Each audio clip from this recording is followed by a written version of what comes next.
and chronic pain. That's what today's talk is about. We are going to be going live with Chong Xie right now. His Instagram is Secret of Athleticism, and he is the founder of Hyper Arch Fascia Training. So I'm just adding him right now. There he is. How's it going? Great. How are you? Very good. Yeah, Glad we were able to, set yourself up. let me just get this angle right. Maybe I'll use this one. It was actually working. Oh, there you go. Because here. So today we're talking all things fascia.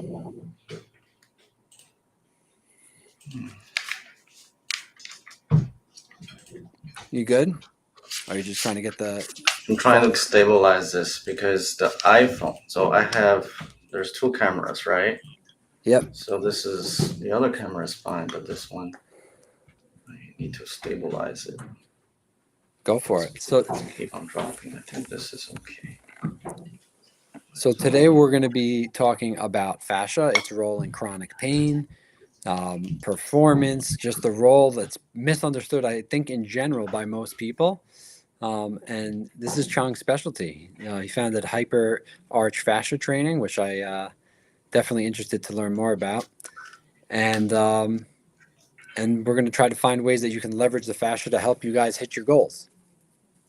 And someone asked, will it be saved? Yes, it will. Instagram saves these, and you can also find them on our other channels as well. So we should be good. Chong, are you all set up over there? Yeah. So I'm looking at the iPhone now. So the other one is on my desk. You're good. You're good right now. Everything looks good. So why don't you kind of kick it off? How'd you get into this? How'd you get into fascia training? Give us a little backstory. Yeah. So this is it's really a long journey. It has been 10 years now. So when we first started, really, it's when we were working with athlete. Simple. When everybody does squat, we do squat, deadlift, right? However, what we see is that some people, when they do squat, they do not recruit their glutes or core the same way as some elite level athletes. Okay. So, for example, elite level athlete may be doing a squat, and they're recruiting, because we look at the EMG, they're recruiting a lot of the glutes and the core. But average athlete, for example, they don't do that. Some people very quad dominant. When they squat down, it's very little reading in the glutes, but a lot on the quads and lower back. Yes. So at that time, it was a very big challenge. So to solve this, we really have to look at what is missing. And also what we found out earlier on is that there are athletes who are very athletic, but they're very skinny, they're very lanky, and they do poorly on the weights. So some athletes, they can dunk the ball at 5'9", but you ask them to do a 135-pound squat, they can't do it. Right. So this is something that we were very curious about, and we wanted to find out what is actually powering these elite level athletes. And at the time, we actually had a opportunity to study Cardoziani, who is a founder of modern dunk shows. So he started dunk shows in France. Okay. And we sent him a EMG suit. It's called Asos EMG suit. It was a startup company. So that suit is a surface level EMG, but it can measure, what muscle group is being used. Okay. So when he started using it, we were noticing he was using a lot of glutes, even standing and walking. But this amount of glute activation was not seen in average people. So that was our kind of light bulb moment. What is actually causing that? And that's how we started to look into the foot, because when he was growing up, he actually started with he didn't have necessary economic means to have fancy shoes. So Mhm. Yeah. he was always grew up barefooted, and he did everything barefooted, and he was jumping barefooted. And at his prime, he had a 50-inch vertical. Oh my Even God. even though he didn't have any big muscular mass, but he was dunking. He was doing a 360 one leg dunk from almost from the free throw line. Wow. That was just how crazy athletic he was. But of course, we wanted to understand that. That's how we look into the fascia perspective, because we wanted to know if there's any benefit in any connection that's happening from the plantar fascia, which we all know on the bottom of the foot, Yep. connects all the way to the glutes and the rest of the body. Right. And I'm happy to say that there is a very strong neurological fascial connection that can be enhanced from the foot to the glutes. Right. So you guys were, so your hypothesis at the time was that he was having that his fascial connection, he was essentially, it was very integrated within the body so that he was able to not just plantar flex or push his foot down, but he was able to connect that with extending the knee and extending the hip. But in his case, he was because to extend the knee, you're going to use the glutes predominantly. I mean, the quadriceps. To extend the hip, you're going to predominantly use the glutes. But so when someone is just bending down and coming back up, at first sight, you don't really know, is it because of the ankle mechanism, the knee, or the hip? But in like as you guys dug deeper into it, you saw that he integrated everything and really dominantly used the glutes more than someone who would not be able to achieve that same um, vertical. Is that like a Right. ballpark? So what is also very important to understand is, for example, doing a, let's say we do a standard box jump, right? Okay. Having someone just jump on the box. Now, the more glutes dominant individual will use the fascial connection. For example, when they jump off, their heel is already suspended, so they kind of doing that triple flexion, Extension. extension, yeah, triple extension, automatically without being coached. Now, the people who are more quad dominant, they don't have this necessary uh, connection. They Mm-hmm. would dorsiflex much more in their ankles, and then they Mm. use much more quad to jump on the box. Mm-hmm. Okay. So the difference is if you understand what you're looking for is huge, but if you don't know what you look for, you can't see it. You just think, okay, yeah, this person jumping on the box. But from an Right. Right. EMG perspective, it's completely different.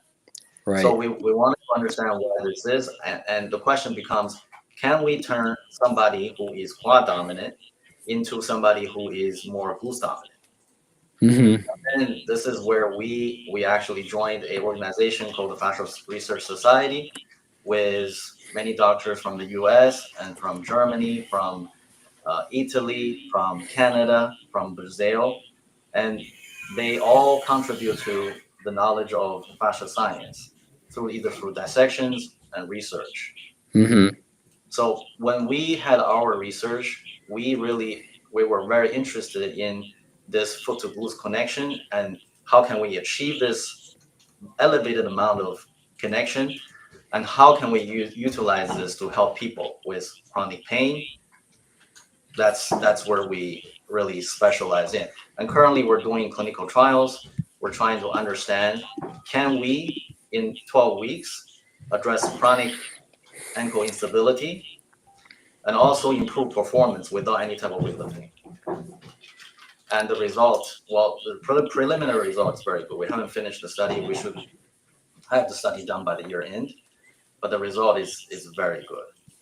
So basically, is the theory with that then that basically by not being able to finely control the movements of the ankle, um, you're essentially leaving performance on the table that doesn't even require additional strength training or speed training or agility training. It's just the natural tendencies have more efficiency in them, but you're not utilizing the full efficiency of it. So average people, unfortunately, well, from what we understand now, Mm-hmm. because we as average people, we develop our body with the existence of the shoe. So Yeah. we're constantly dampening the neurological stimulation to the plantar fascia. Therefore, we do not develop this neurological fascial from the neurological fascial perspective. So the foot to glute connection is not fully developed.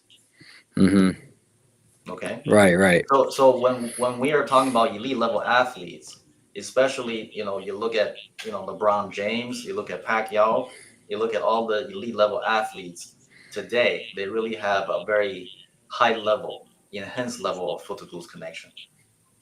Got you. And now, so I know you were just talking about in chronic pain and injury. Mhm. Did at some point during your research, were you finding that the people who did not optimize or utilize these functions properly would not only not perform to their fullest, but they would be more prone to injury because of overuse and dominance in certain areas? Yes, I mean I think currently the mainstream understanding and the term we use quite often is overuse injury, Yeah. or some muscles are very tight, shortened, stuck in a shortened state. Mm-hmm. But without truly understand the architecture, the real anatomy with fascia integration involved, you really just give a incomplete explanation Yeah. of what's going on. So, like, the way that I found your work is, you were talking about fascia, you know, Yeah.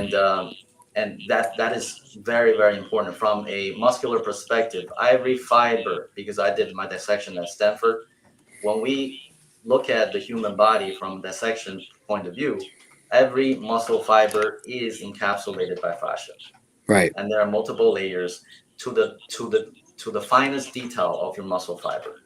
Now, the muscle fiber, if you remove the fascia, the Mm-hmm. muscle itself is like mush. It doesn't really have too much strength. But with the fascial integration, it gives shape, it gives strength. And we also know from tensile strength study, for example, fascia in the fascia lata on the leg, side of the leg is up to 276 megapascal. But the Mm-hmm. muscle, if you just pull it by itself without fascia, is only zero point 0.5 megapascal. So there's a Mm-hmm. huge level of difference. So what that means is that on the physical level, strength level, the fascia plays a gigantic, enormous amount of role. So you probably heard of, like when elite athletes are airborne, when they land, when they change direction, the force can be up to 7 times body weight, 9 times body weight, Right. right? But if you look at the gym numbers, when people are lifting weights, at the most they lift 2 times the body weight, 3 times the Right. body weight. Now, what is actually handling the rest of that 6x body weight? That is your fascia. That is your connective tissue. Right. Your ability to absorb that. Right. And then redistribute And it properly. right, because athletic movements are complete compound total body movements. So you need a complete system to actually absorb those forces properly. And which is like almost the same reason why the spine has its natural curve. If you relied on one hinging joint to absorb all force, that joint would be busted and painful. Now, when you look at the spine, it has a beautiful architecture where it can actually absorb force because of the natural curves. And the fascia is just an extended effect of that throughout the entire body. Exactly. And the fascia, it's so intricate. You know, the way that we started to understand more about fascia is because of advancing imaging technology. Like Mm-hmm. before, when we do dissection, we remove the fascia completely. We cut through it, we toss it in the trash. We didn't know what it Mm-hmm. was. But then later on, we found out from a microscopic view of the fascia and the cellular study of the fascia, there are so many different cells, has so many different functions. For example, Right. fascia is innervated by over 40% sympathetic nerve fiber, which Mm. accounts for nearly half of your autonomic nervous system. When we talk about chronic pain, I think a lot of people, they're suffering from under recovery, right? Their body, they're stuck in the chronic sympathetic state. Mm-hmm. Yeah, They, absolutely. they don't get into the parasympathetic state. Well, are their fascia working properly? Are the Right. fascial connections working properly? So these are some of the questions that was never asked before. But now from the fascia research and then the work that we're trying to do, we start to, unfold Right. some of these problems. Now, I find that, um, when you're trying to get someone's body to move better in a coordinated effort, if you take them through full body movements that can activate and stretch the fascia. So like, let's say that I take someone through one of those movements, but I notice there's a sticking point. So one of the joints where the fascia crosses through is the part that they can't move freely through. If I focus on just the muscles in that joint or the joint itself, I can open it up more so that when they do that fascial movement, now they get through that sticking point. Now, I guess theoretically, the question would be, are you are you really working on the muscle, or were you just working on a specific part of the fascia? And I guess there's a lot of gray area there, but how would you speak to that in terms of, have you found that targeting specific pieces of fascia, which some people may just say muscles, to be able to open up the full piece of fascia, like, has its role Well, yeah. So when we look at the body, we don't approach in a way that's from a muscular sense, which is more isolated. Like, for example, if Correct. this person has a hip flexor inflammation, for example, what we'll look for is we check the foot to glute connection, because we know this connection, if you have an injury, is going to be impeded. It's going to be impaired. So we Right. want to check to see if there's a difference between, for example, the right leg with the left leg, if there's any difference in this fascial connection. And then from there, we'll start working from the plantar fascia, because your plantar fascia is your first point of ground contact. Also, it sends a lot of signals up to the entire body on how the fascia is supposed to distribute force, basically based on a tensegrity system. Now, when some of the issue could be fixed by addressing the plantar fascia to the gluteofascial connection. Okay. Right. Now, Right. some of the issues with the quad or nerve impingement, let's say nerve impingement, that's when the fascia become disorganized, because I see there's some misunderstanding in the mainstream. They say muscle knot, but the muscle doesn't create a knot. You do dissection, you will never find a muscle knot. But when you do dissection, you will find fascia knot and fascial adhesions. These Right. are very real. And the adhesions could be so chunky, so thick, that fibrous, you can't pull it apart. Doesn't matter. You have to really try all your best. You couldn't Right. break it. So that's really a misunderstanding, because if you just look at the body from a muscular perspective, and then you touch it from a manual surgery point of view, you think it's a muscle knot, but it's not. It's really the fascia that's actually at play here. So Right. when somebody has a problem in specific areas, that's respectively to the muscle group, let's say the hip flexors, Right. we really try to work the body from the bottom, from the foot. We will start fascial rolling from the foot, the calves, the glutes, the hip flexors, the TFLs, lower back, obliques. We actually try to do myofascial work in all these areas, because Right. we want the force to distribute properly. And then we also do specific exercise, mind to body exercises. We try to enhance this foot to glute connection and try to restore to its natural state, so Right. that the glutes, for example, should be activate. The hip flexor should be secondary groups of muscle doing a specific movement. So this is how we can address some of the chronic issues. So starting bigger, starting at, like you said, work the whole chain, and then see what's left, and then you move to your next piece and your next piece. And like, when you think about balance and the strategies that we use to prevent a loss of balance, it starts at the ankles. When you're standing there having a conversation, there are small, minute movements that are occurring that keep you upright. Now, if someone bumps into you, you might bend your knees a little or bend your hips to next prevent you from falling. And if someone pushes you, then you need to take a step. And so your body's always using the most efficient strategies to function and maintain balance. And just to your point, it starts with the ankles because it's the least amount of effort it needs to do. It's just small tweaks. And so now if you actually multiply that out to an athlete who needs to jump in the air, spin, land on, starting with their big toe, rest of the foot, and then pivot the opposite direction. If you don't have that fine control and awareness and communication with the ankle, you're going to have to use less efficient strategies, like bend the knees too much, bend the hips too much, bend the back too much. And that's where we see things like ligament injuries, hip joint capsule injuries, like any type of back disc injuries.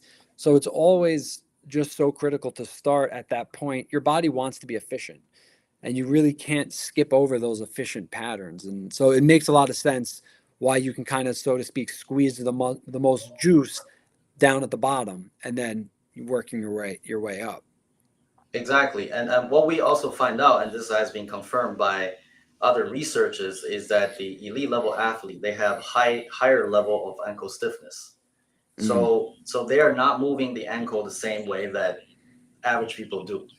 right, So that means the average people is compensating a lot more. For example, if the ankle is loose, that means they're compensating more in the joint, in the knee joint, in the hip right, joint. right. They're So not as there's a stable. so they're much more unstable.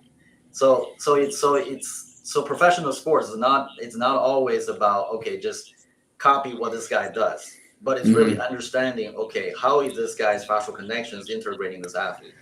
And if it's not, then it doesn't matter how many hours of practice you spent on the pitch or on the basketball court. You're not going to replicate the results because you're lacking one thing that's really important, which is the foot to glutes connection, which is the proprioceptive control and the interoception that you receive from the fascial connection. Right. So, what do you, just to kind of stay with athletes for a little bit longer? I know we want to touch on chronic pain, but I see a lot of controversy with working. And the thing is, with a lot of people, everything is so black and white now to kind of sell their thing. It's like you only do this, which I definitely don't think that that's the truth. You need a bunch, you need to integrate approaches. But I see a lot of arguing online with, if you just train the fascia and you just do a lot of these body movements, that's what you need for an athletic performance. And then I see people from the strength and conditioning world say, if you do not load the muscles with enough force, you will never be able to create enough strength to be able to actually produce the force you need in sports.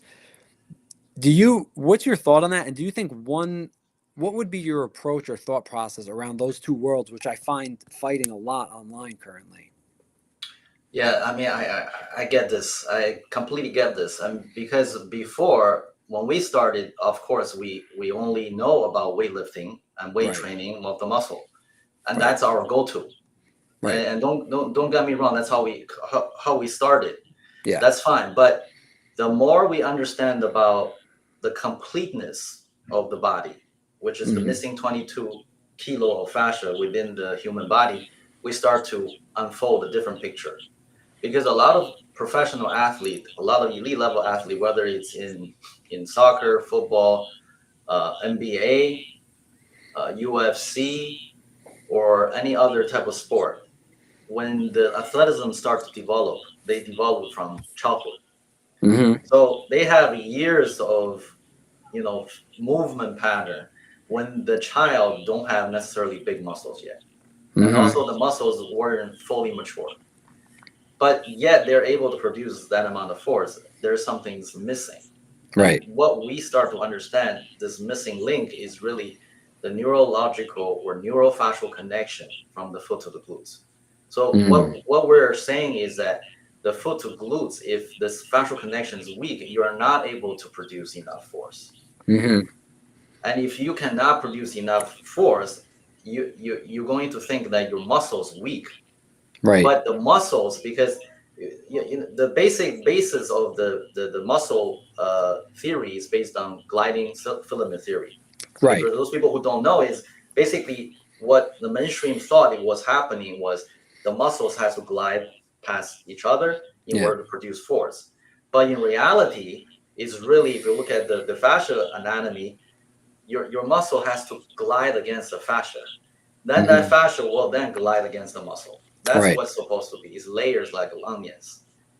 So a lot of the strength deficit that we're seeing here is and could very well be coming from the neurofascial side, and which we're trying to do the clinical trials to prove it. So if, let's say, if we do 12 weeks of program and all we focus on is training this foot to glutes connection without lifting weights, and that person somehow jumps, you know, 20-inch higher, or let's say they go lift the weights again, they're able to lift 30% stronger, but with the same muscle mass, that proves this connection existence. So, I mean, that makes perfect sense. So, what would you say to someone who says, what if you utilize the correct fascial strategies, you optimize, you go through programs that you're discussing, you optimize those strategies, the fascia, everything is functioning, nothing's perfect, but as optimal as needed, and now you want to start adding the resistance and the weights through it.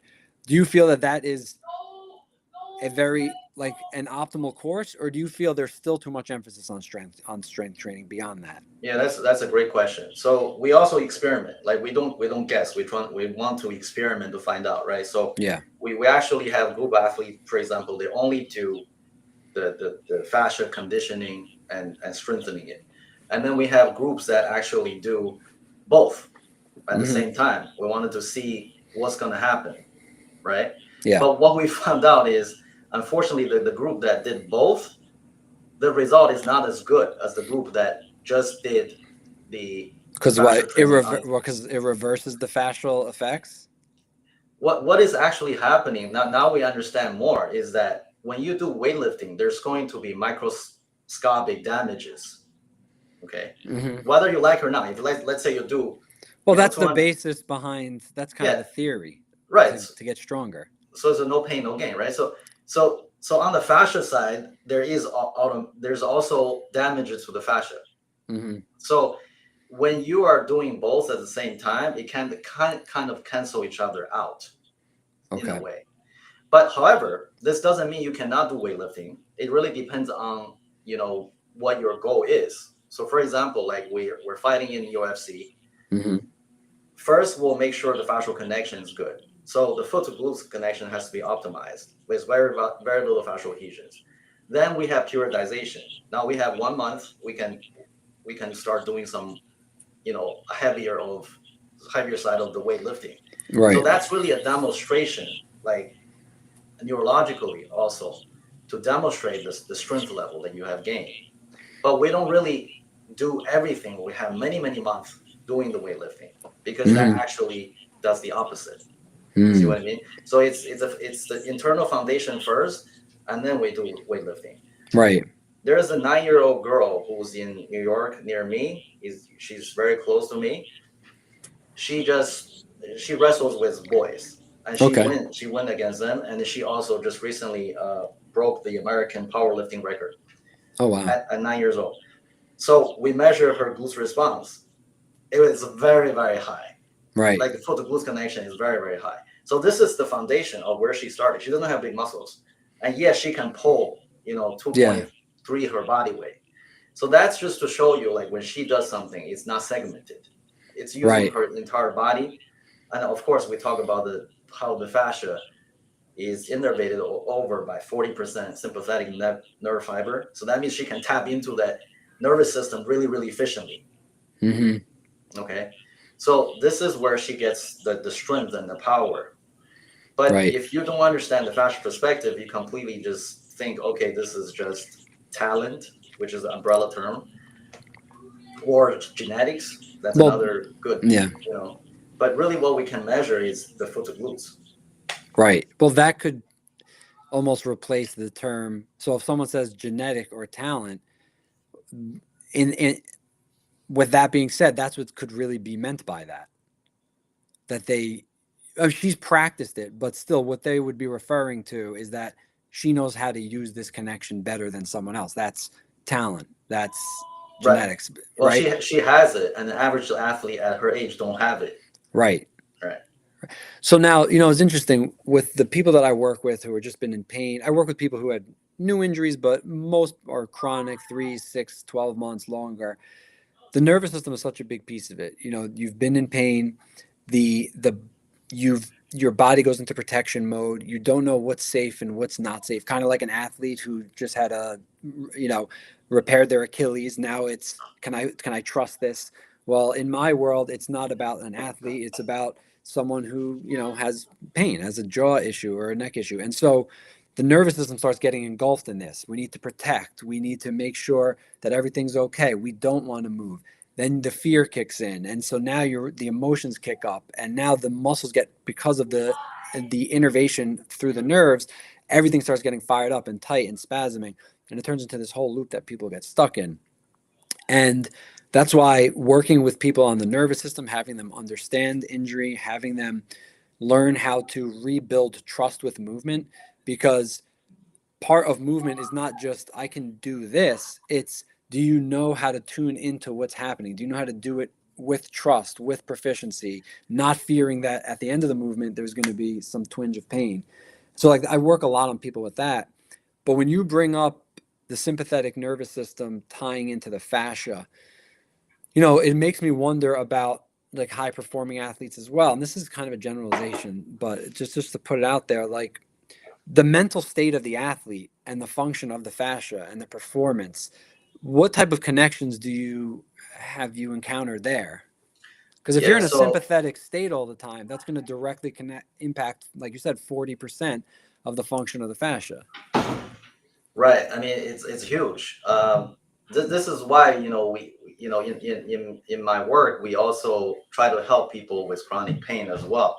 Some people could have like 10 years or 20 years of Achilles issue. They don't go away, Mm-hmm. and people try everything and they couldn't get rid of it. Like you said, the nervous system is very important because if your nervous system is stuck in a sympathetic state, you never get into the digest and rest and recovery state, and your Right. HRV will be very, very low, Right. right? And we usually Yes. measure people's HRV to see, okay, what is your baseline HRV when you have been complaining this for 10 years? What is your baseline HRV? And often we find people who could not recover their HRV extremely low.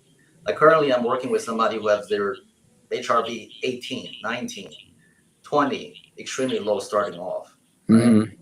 But do does this person actually get benefit from exercise? So, Right. so all these Right. questions are very, very, very tough to answer until you actually understand what the nervous system is doing. So our Yeah. goal is try to just give enough stimulation so that the person's body receive a signal so that the fascia can contract and remodel without causing another Yeah. dip in the HRV. So, Right. so in other sense, we're trying to help the body to to manage inflammation, because in the fascia cells we understand there's a mast cells, for example. Mm-hmm. There's a syndrome, I think you probably heard of it. It's called mast cell Yes. overactivated syndrome, which causes chronic pain in people. Yeah. So all these cells, they need to function properly, and they're all part of the fascia. Now we also have the fibroblast cells. We have the myofibroblasts. So all these cells are created through you know exercises that are gentle, Right. rhythmic, and gliding.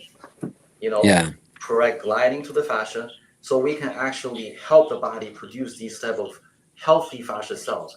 And now, like in the second generation of the regenerative medicine, people are very interested in the fibroblast growth factors 1 and 2.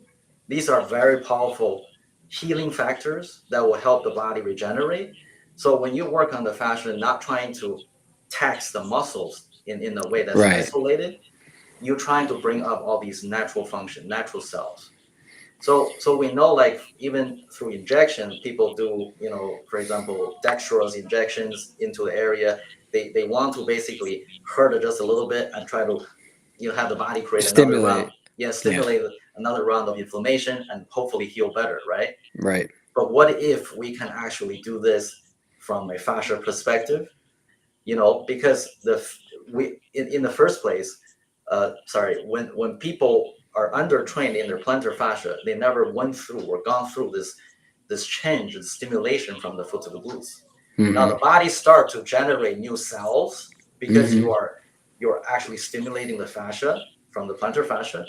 You have another chance of pushing all these growth factors into your body, and that's a holistic type of change. So this is what we're trying to research and get into, because this has, in our opinion, has tremendous value, not just Right. to athletes, but also for people who have chronic pain. Right. Yeah, it's amazing. I mean, it all comes down to that stress point. So, and it's just like performance stress, right? Performance stress is a good thing.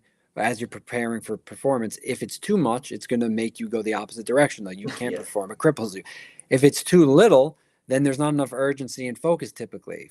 Stress produces the right amount. Now, generally, like I find that if you put stress on the body up to 25% beyond what's your natural state, it's a nice amount of stress. It's hard to objectify, but as you work with people, you get to understand that more.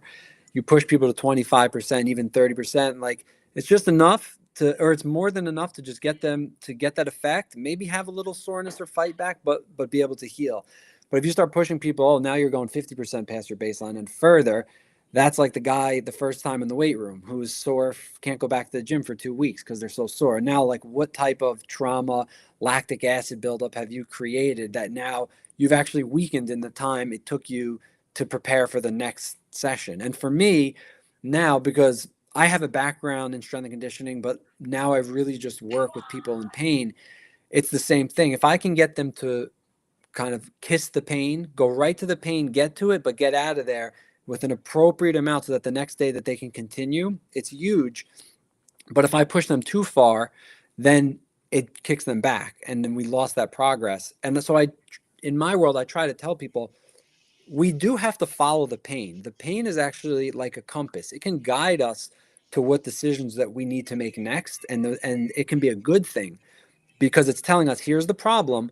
Let's play with this. Let's not be scared of it. And I think a lot of people, because if they don't have someone to guide them, pain, I mean, scares the hell out of people. I mean, why wouldn't it? And so you Well, back away. yeah, they also confuse soreness with pain. Like That's true too. they will tell you like, yeah, I have pain. I'm like, you sure this is pain? Is it Yeah. sharp pain or is this like soreness? Wait a Right. minute, it's soreness. Yeah. Like, Yeah. because they are so afraid. Yes. Yeah. Yeah. You need an IQ around it that you develop. But at some point, how many times can you, if you keep hitting that wall and backing down and hitting that wall and back, at some point, you have to figure out a way around or through that wall. But like to your point, it has to be intelligent. There's so much nuance around all of this, from chronic pain to to peak performance. Right. Like when we talking about specific chronic pain, we really look at try to treat the person because each individual is very different. You Right. have anatomical differences, you have different HRVs, you have a different lifestyle, you have different diet, you have a very different metabolic system. So really we don't have like a cookie cutter approach. We really have to look at each individual and understand what they're struggling with, and that's the only way we can help with some of these conditions, because a lot of times when you find out that they have been struggling on the sidelines for many years, they themselves they lost hope. Right. Yeah. I see that all the time also. So if how does someone determine if this is a problem for them? If this connection, this fascial connection is a problem for them? Yeah, so this is a great question. So number one, the fascia related issues, they don't heal the same way that the muscle does. If you have something on the muscle, usually it heals within 3 months, right?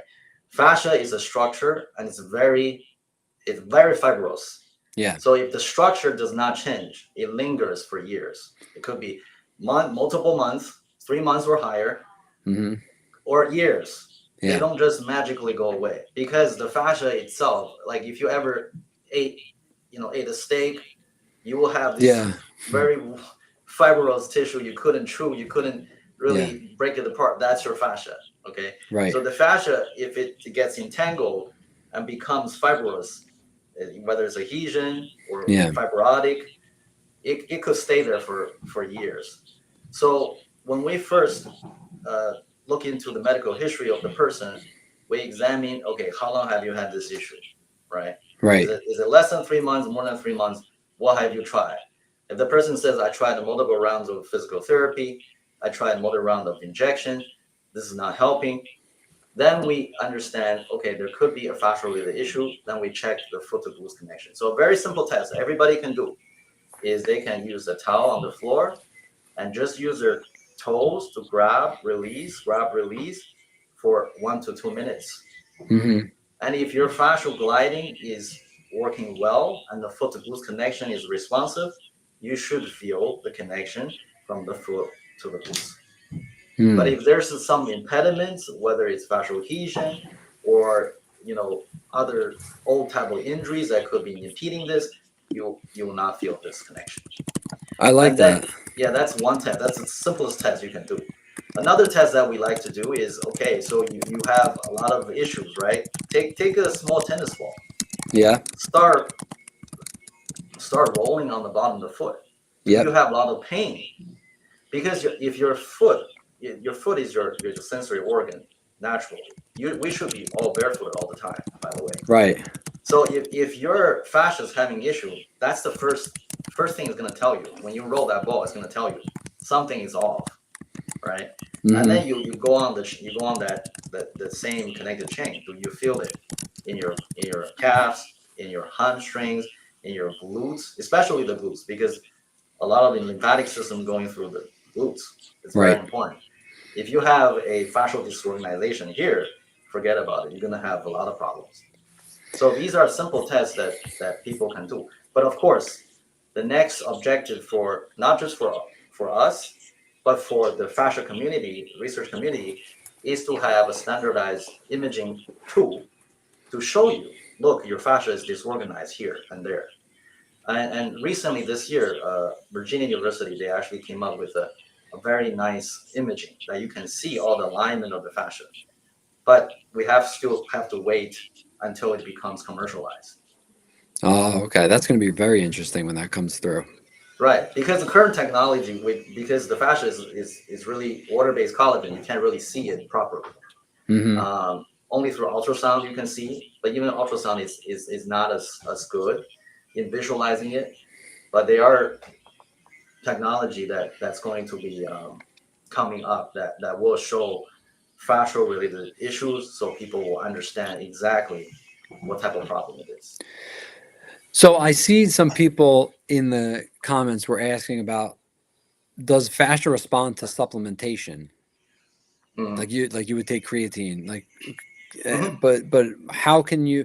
Are there supplements to help um, accelerate the healing and the usage of it in combination with the right, obviously, movement therapies?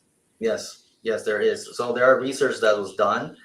Um, so we understand the building block of muscle is protein, right? Right. The building block of fascia is collagen.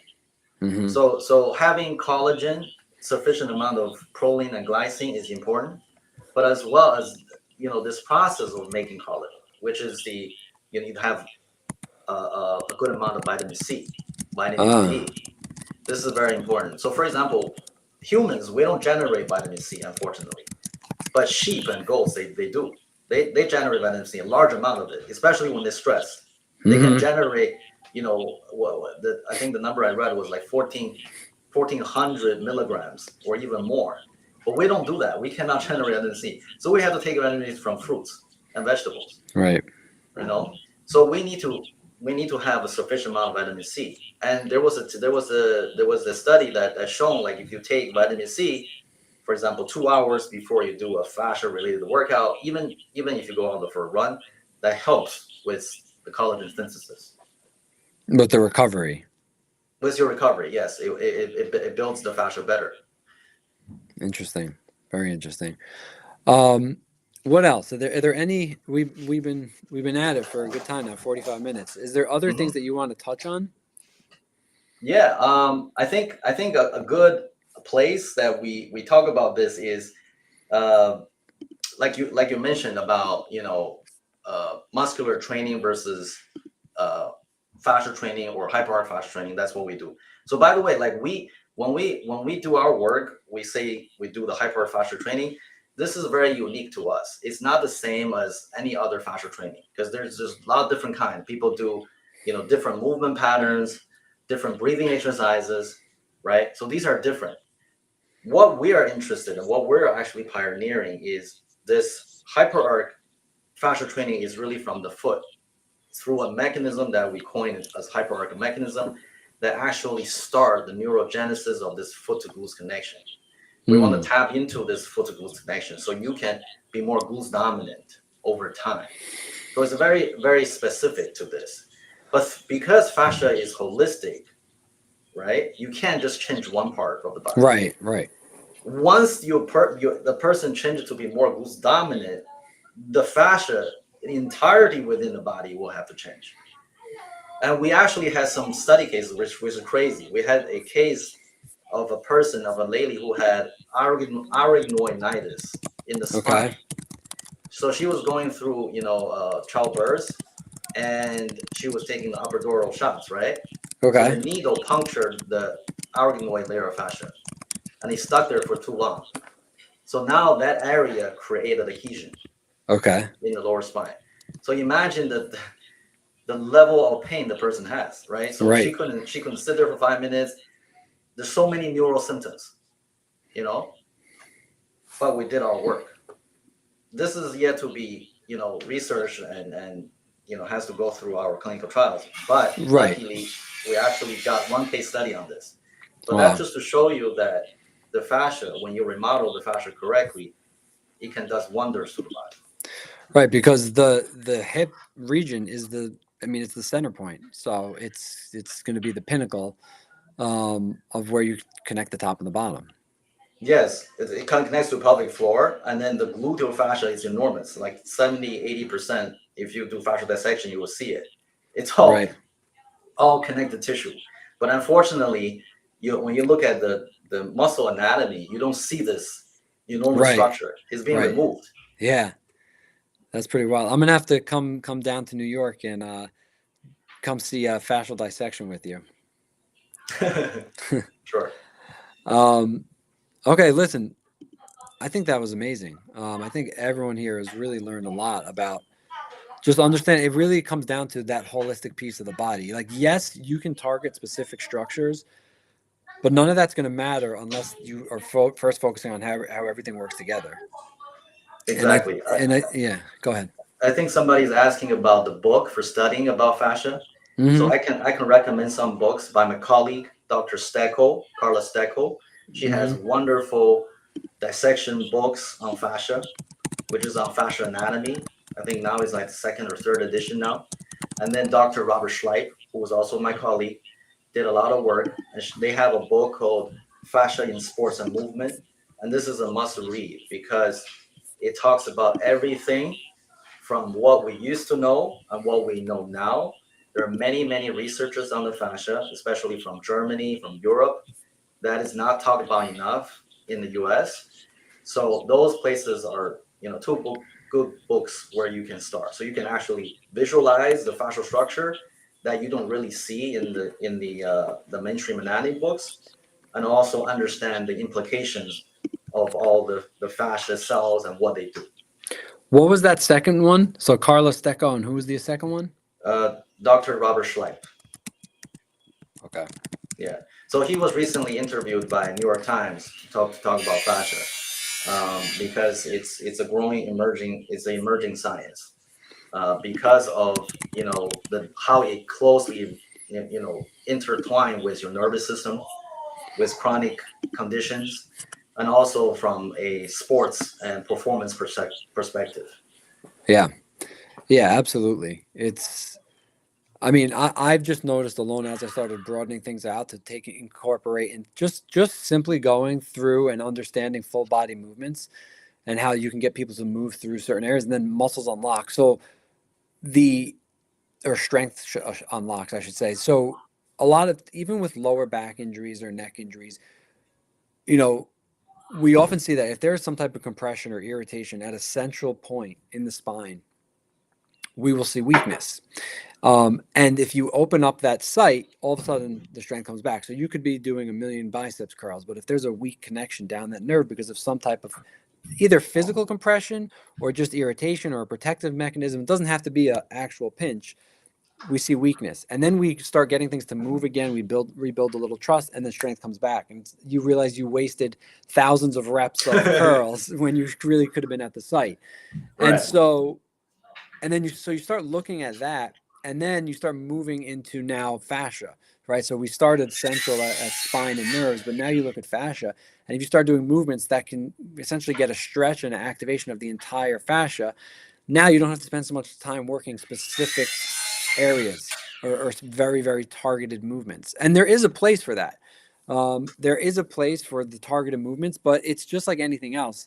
You know, you need to always, I always think about treating the body as pulling the biggest lever. Like, as you know, and I remember when I first got my undergraduate degree in exercise science, I started learning like, okay, what could be causing, you know, weakness of this area? And then I go through everything I read. I'm like, well, it could be this nerve, it could be this muscle, it could be this passive insufficiency, it could be this tightness, it could be this activation pattern. And it's like, how do I even, so let's do all of them. But the real art in medicine and the body is knowing what is that biggest lever to pull. Because you could spend 10 years, a decade, trying to do all things that technically on paper are correct. But what is the most efficient, biggest lever that you can pull? And after you pull that lever, if you get it working, yeah, then you can go in and start doing more specific things. But it's like, it's that big domino you have to hit first. Yeah, absolutely. I agree. I mean, that's something that we see it all the time. Is you have to understand what is the root cause sometimes to understand, you know, how do you treat this? What is the biggest lever exactly? Yeah. And the foot to glutes connection, it's definitely, well, the fascia is a missing piece, like you said. When we look at how nerves are impinged, Mm-hmm. previously we thought it was just a muscle, but Right. now we understand, no, it's not the muscle, it's actually the fascia doing this, because the Right. fascia could create these very nasty Yeah, they can pull arthrosis. you. They can pull you right in there, and then you Yeah, just can't get out of it. And now you're compressing. right. And then from manual therapy, you can feel this. You can feel this Right. crazy tissue that's gliding, that's not stabilizing. This gliding is loose, right? Right. Or multiple knotty areas that flicker around like a rope. So all Mm-hmm. this is, we start to see much more. Yeah, I love it. I love it. All right, I think that's a good place to end. I feel like our conversation's come full circle. I really, really appreciate you jumping on here with me. You know, Um, thank you. yeah, It's a pleasure talking with you, because I understand you also looking into the fascia perspective. yeah. Uh, I saw that my other friend Brendan had a talk with you as Oh, well. yeah, absolutely. Yeah, Oh, okay. I didn't even know that you guys were friends. yeah. We had a couple collaboration before as Okay. well, talking about fascia, and Yeah, he's an osteopath. yeah, So yeah, yeah, yeah. I love it. Yeah, getting more of the like-minded people together. I think it's really important. So, like I said, I'm in Jersey, so we'll have to meet up sometime. But this will okay, be here. This will be on both of our profiles. And then the recordings will be on other platforms also. So you guys can all watch us everywhere. So thanks for joining everyone who came to watch. Chong, thank you so much for joining. And we'll have to do it again sometime. great. Thank All you. right. All right. You have a good one. Yeah.